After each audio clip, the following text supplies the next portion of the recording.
Cześć, witajcie, w tym odcinku przetestujemy sobie JBL-a Flip 3 w trudnych warunkach.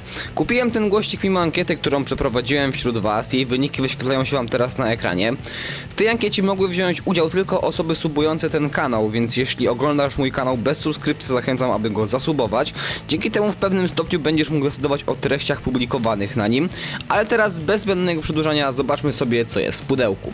Po otworzeniu pudełka widzimy na razie niewiele, jednakże gdy zdejmiemy tą gąbkę, naszym oczom ukaże się już JBL. Nie wiem, czy to tylko moje odczucie, ale na zdjęciach wygląda na znacznie większego. Do zestawu producent dołącza bardzo fajny kabelek. Podobny kabelek dostaliśmy w przypadku JBL-a Go, jednakże tamten był o wiele krótszy. I ten kabelek możemy włożyć do ładowarki zarówno w taki sposób, jak i w taki. Tak jak powiedziałem, dziś przetestujemy sobie, jak ten JBL gra w trudnych warunkach, na przykład w śniegu, a później całkowicie zalejemy go wodą, ale najpierw chciałem go porównać do konkurencji, sporo tańszej, ale także, jak widzicie, dużo większej od niego. Są to oczywiście Mediateki, najgłośniejszy z Mediateków jest ten, to był bodajże MT3149. Mediatek MT3149 kosztuje 150 zł i jest, jak widzicie, 6 razy większy od JBL-a. Za JBL zapłaciłem 400 zł w sklepie RTV Euro AGD. Najpierw włączę muzykę na Mediateku i będę przełączał je między sobą, żebyście zobaczyli różnicę.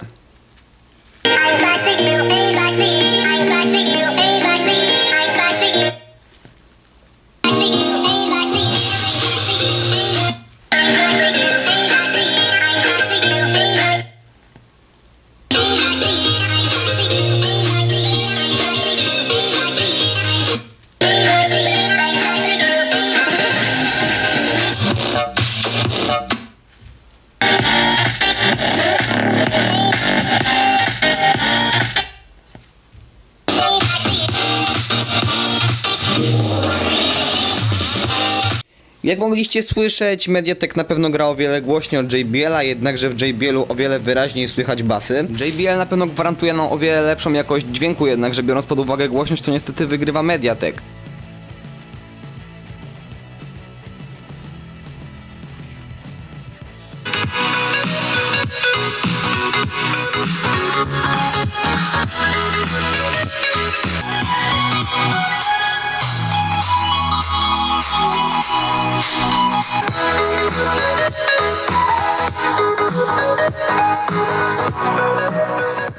Do następnego testu użyję deskorolki elektrycznej. Jej silniki wbrew pozorom są całkiem głośne.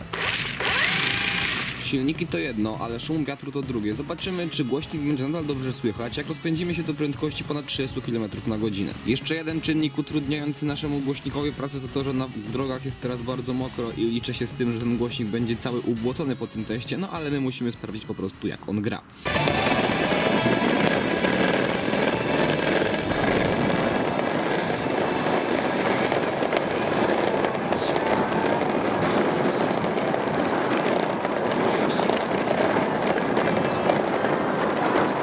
Słychać raczej słabo. Spróbujmy z inną piosenką na asfalcie.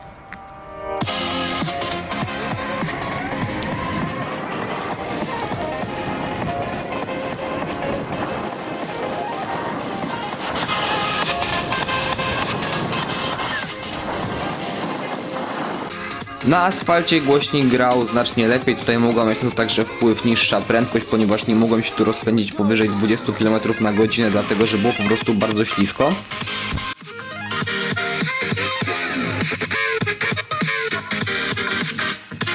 Teraz test podobny jak w przypadku JBL-a Go. Jesteśmy pod tym samym wiaduktem.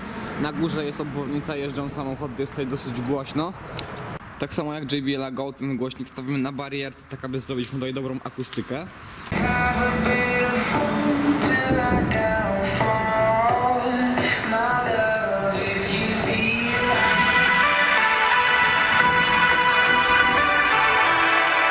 Głośnik gra tutaj świetnie, prawie całkowicie zagłusza samochody jeżdżące tam na górze. Nasz JBL jest tam, pociąg już tutaj jedzie. Ja włączam muzykę.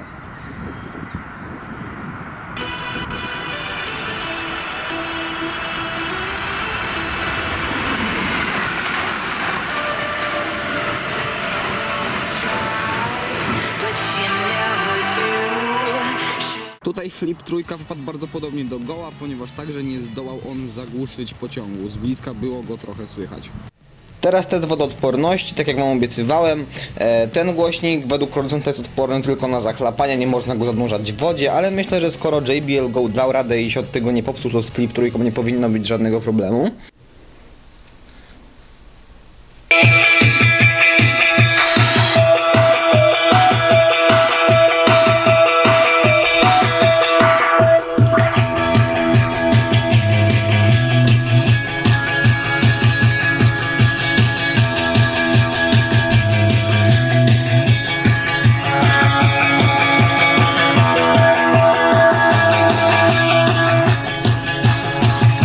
Dobra, wszystko jest tu generalnie teraz mokre, ale sprawdźmy najważniejsze, czyli czy woda dostała się do naszego głośnika. I z tego co widzę, na portach nie ma wody, co oznacza, że woda do środka się nie nalała. Podczas testów ucierpiał materiał w tym miejscu oraz kawałek gumy, było to spowodowane zapewne deskorolką. Jednakże nie przeszkadza to w użytkowaniu i z daleka tego nie widać, więc wytrzymałość tego materiału jest na całkiem przyzwoitym poziomie. Moim zdaniem opłaca się kupić ten głośnik. Jeśli już się zdecydujecie na zakup, to porównajcie go z JBL-em Flip 4, ponieważ grają one praktycznie identycznie, różnica jest dla ludzkiego ucha po prostu niezauważalna. Jedyne czym się różnią to wodoodpornością, Flip 4 posiada większy stopień odporności na wodę. Jeśli macie jeszcze jakieś propozycje na testy JBL-a Flip 3 lub porównanie go do jakiegoś innego głośnika, to śmiało piszcie w komentarzach. Ja się z wami żegnam, zachęcam was do zasubowania kanału oraz dania lajka pod tym filmem. Narka!